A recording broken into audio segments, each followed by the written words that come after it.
বাংলাদেশে নিয়োগের ক্ষেত্রে কোটা পদ্ধতি ছিল, পরবর্তীতে সেটা 2018 সালে এই কোটা পদ্ধতির বিষয়ে একটি কমিটি করে সরকার এই কোটা পদ্ধতি প্রথম ও দ্বিতীয় শ্রেণীর চাকুরির ক্ষেত্রে বাতিল করে দেওয়া হয় এবং তৃতীয় চতুর্থ শ্রেণীর চাকুরির ক্ষেত্রে এটা বহাল থাকে। পরবর্তীতে সেটা চ্যালেঞ্জ করে একটা মামলা ফাইল করেন মাওনা হাইকোর্ট বিভাগে। সেই মামলার শুনানি অন্তে হাইকোর্ট বিভাগ আদেশ দিয়ে তাদের পূর্ণাঙ্গ রায় প্রকাশ করা হয়নি। তাদের রায়ে বলছেন যে এটা কোটা পদ্ধতির যে বাতিলের যে প্রজ্ঞাপন সেটাকে তারা বাতিল করে দিয়েছেন। অর্থাৎ হাইকোর্টের রায়ের প্রেক্ষিতে কোটা পদ্ধতি আবার যেটা ছিল ওটা আবার প্রচলিত হয়ে গেছে। এর বিরুদ্ধে আমরা মহামান্য সুপ্রিম কোর্টের আপিল বিভাগে আমরা একটা সিভিল মিসেলিনিয়াস পিটিশন ফাইল করি। যেহেতু এখনও জাজমেন্ট পাওয়া যায় না, এই জন্য আমরা পিটিশনটা ফাইল করতে পারিনি, আমরা মিসেলিনিয়াস পিটিশন ফাইল করেছিলাম। তো সেই মিসেলিনিয়াস পিটিশনটা কোর্টে আসছে, আজকে শুনানি হলো। তো আমরা কোর্টকে বললাম আমরা যেহেতু জাজমেন্টটা পাইনি, এখনও জাজমেন্ট না পাওয়ার প্রেক্ষিতে আমরা এটা নিয়ে আমরা কিছু করতে পারছি না, এবং যেহেতু এই কোটা পদ্ধতিটা বিলুপ্ত ছিল গত 5 বছর থেকে, সেই ক্ষেত্রে নতুন করে এখন জাজমেন্ট না পাওয়া পর্যন্ত এটাকে বন্ধ রাখার জন্য আমরা স্টে চেয়েছিলাম। তো আদালত উভয় পক্ষকে শুনানি করে ওনারা স্ট্যাটাসকো দিয়েছেন সাবজেক্ট ম্যাটারে। অর্থাৎ এখন যেই অবস্থায় যে আছে সেই অবস্থায় থাকবে। যেই চাকরিগুলো যেগুলো চলমান আছে সেগুলো যেই অবস্থায় ছিল সেগুলো সবই ঠিক থাকবে এটা। আর এখন এই স্ট্যাটাসকোর কারণে হাইকোর্টের রায়টা এখন আর হচ্ছে না, এখন ওনাদের স্ট্যাটাসকোটাই কার্যকর হবে, বহাল হবে। এখন যেহেতু স্ট্যাটাসকো আছে, যেগুলো ছিল এগুলো সবগুলো থাকবে।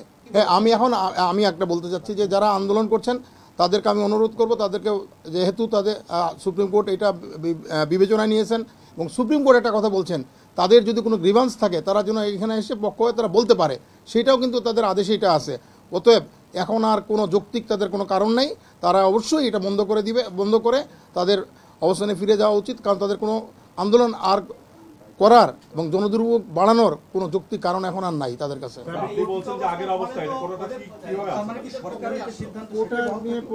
হ্যাঁ, এখন শুনেন যে অবস্থা ছিল আগে রায়ের আগে সেই অবস্থা, কারণ এখন যে স্ট্যাটাসকো বলছে সাবজেক্ট ম্যাটারে তো এটা ছিল, এটা বাতিল করা ছিল না, সেই ক্ষেত্রে বাতিল আছে। এখন যেই নতুন যেগুলো আছে, যেগুলো পুরো যে বিজ্ঞাপন আছে, যেগুলো বিজ্ঞপ্তিত হয়েছে সেগুলোতে কোটা পদ্ধতি লাগবে না।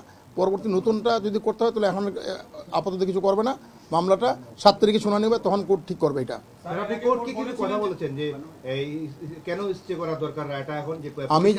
আমি যেটা বলছি যে দেখুন, আমাদের যে জুডিশিয়াল সার্ভিস কমিশনের পরীক্ষা আছে, এছাড়া পিএসসিতে কয়েকটি পরীক্ষা আছে, এরা কিন্তু কোথাও ওই প্রজ্ঞাপনে কোটার কথা বলা নাই। সেই ক্ষেত্রে যদি এখন এই কোটাটা সিস্টেমটা যদি স্থগিত না করা হয়, তখন এই পরীক্ষাগুলো নেওয়া সম্ভব হবে না এবং চাকরি দেওয়া সম্ভব হবে না। কারণ এইখানে কোনো মুক্তিযোদ্ধা হিসেবে কেউ এখানে দরখাস্ত করেনি, তাদের কোটা দেওয়ার কথাও ছিল না, সেই আরও জটিলতার সৃষ্টি হবে। এই কথাটা আমি কোর্টের ইয়েতে বলছি, এবং বলছি যে এটা সরকারের পলিসি ডিসিশন।